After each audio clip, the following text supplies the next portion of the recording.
मैं गीता साव और आप देख रहे हैं आरजे न्यूज़। होंगे कामयाब, हम होंगे कामयाब एक दिन। मन में है विश्वास, पूरा है विश्वास, हम होंगे कामयाब एक दिन। 7 मई 1861 को रविन्द्रनाथ टैगोर का जन्म कोलकाता में हुआ। वे गुरुदेव के नाम से भी जाने जाते थे। गुरुदेव बहुआयामी प्रतिभा के धनी थे। वे विश्वविख्यात कवि, साहित्यकार, नाटककार, संगीतकार और दार्शनिक थे। उन्होंने बंगाली साहित्य और संगीत के साथ साथ भारतीय कला को भी नया रूप दिया। 19वीं सदी के अंत और 20वीं सदी की शुरुआत में प्रासंगिक आधुनिकतावाद के साथ गीतांजलि की गहन रूप से संवेदनशील, ताज़ा और सुंदर कविता के लेखक थे। वे 1913 में साहित्य में नोबेल पुरस्कार जीतने वाले पहले गैर यूरोपीय और पहले गीतकार बने। उनकी अधिकतर रचना उनके गीतों में शामिल हो चुकी है।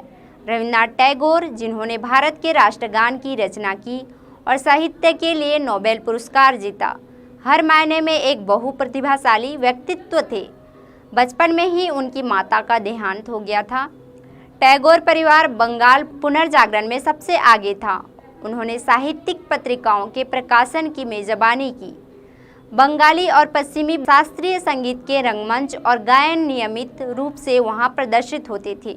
1870 के दशक के अंत में इंग्लैंड में पढ़ाई पूरी करने के बाद वे भारत लौट आए, जहां उन्होंने 1880 के दशक में शुरू हुई कविता की कई किताबें प्रकाशित की।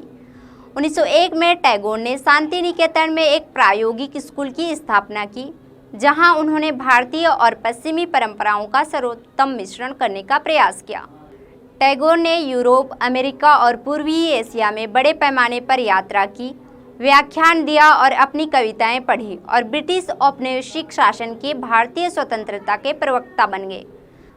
रविन्द्रनाथ टैगोर का लेखन भारतीय और पश्चिमी दोनों सीखने की परंपराओं में गहराई से निहित है। कविता, गीत, कहानी और नाटकों के रूप में कल्पना के अलावा इसमें आप आम लोगों के जीवन, साहित्यिक आलोचना, दर्शन और सामाजिक मुद्दों के चित्रण भी शामिल हैं। 1912 में टैगोर ने भारत से बाहर लंबा समय बिताया। 1920 के दशक के उत्तरार्ध में जब वे 60 के दशक में थे, टैगोर ने पेंटिंग शुरू की और ऐसी रचनाएं की जिससे उन्हें भारत के अग्रणी समकालीन कलाकारों में एक स्थान मिला। टैगोर अपनी विचारधाराओं को दुनिया के बाकी हिस्सों में फैलाने के लिए इच्छुक थे और इसलिए उन्होंने जापान और संयुक्त राज्य अमेरिका जैसे देशों में व्याख्यान देते हुए एक विश्व दौरे की शुरुआत की। वे एक सच्चे देशभक्त थे। जल्द ही उनके कार्यों की विभिन्न देशों के लोगों ने प्रशंसा की। वे अंततः नोबेल पुरस्कार जीतने वाले पहले गैर यूरोपीय बन गए। जन गण मन के अलावा उनकी रचना अमर सोनार बांग्ला को बांग्लादेश के राष्ट्रीय गान के रूप में अपनाया गया था और श्रीलंका का राष्ट्रगान उनकी एक रचना से प्रेरित था।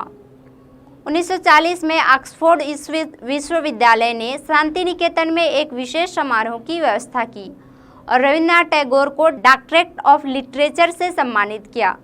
गुरुदेव रविन्द्रनाथ टैगोर का निधन 7 अगस्त 1941 को उनके पैतृक घर कलकत्ता में हुआ था। टैगोर को एक बहुश्रुत कवि, दार्शनिक, संगीतकार, लेखक और शिक्षाविद के रूप में हमेशा याद किया जाएगा।